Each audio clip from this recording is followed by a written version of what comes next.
À la Saint-Valentin, on abat à la scie, à la hache, bref à l'ancienne, les arbres du domaine d'Harcourt. Des bénévoles, charpentiers, bûcherons, ethnologues ou bien encore conservateurs des monuments historiques ont fait tomber 14 chênes soigneusement choisis à l'heure de la lune noire.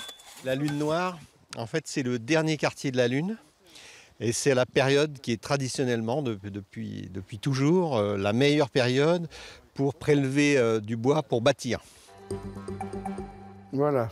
Et oui, il reste à peu près 25 cm. 35 communes normandes classées en état de catastrophe naturelle. L'annonce est parue ce jeudi sur le journal officiel. Cette reconnaissance fait suite à la crue de la Seine et aux inondations de la fin janvier et du début du mois de février. Elle concerne 27 municipalités de l'Eure et 8 de la Seine-Maritime, comme ici, à Cléon.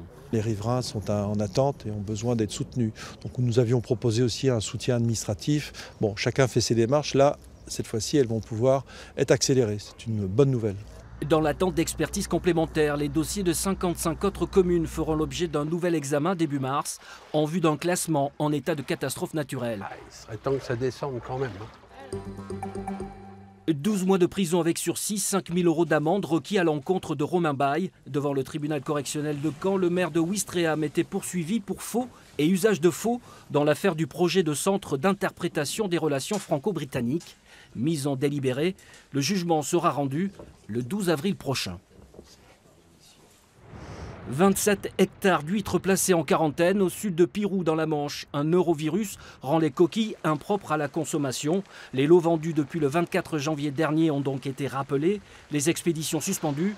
À l'origine de ce virus, un hiver pluvieux, le déversement d'eau usée dans la mer, ainsi qu'un assainissement parfois défaillant. Habituellement, le virus disparaît au bout d'un mois. 80 000 personnes ont déferlé dans les rues de Granville 5 jours durant à l'occasion de cette 144e édition du carnaval qui a pris fin ce mardi. Et comme le veut la tradition, le roi du carnaval, Hippocampe Ier, a fini sur le bûcher.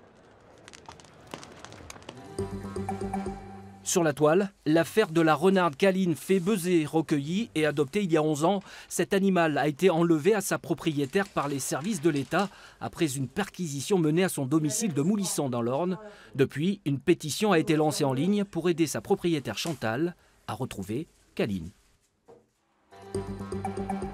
Une belle histoire, comme parfois le sport sait très bien en écrire. À Pyeongchang, en Corée du Sud, le Canet Bruno Massot est devenu champion olympique. Pour sa première participation aux JO d'hiver, le Normand, sous les couleurs de l'Allemagne, décroche la médaille d'or en couple avec sa partenaire Aliona Tchapchenko.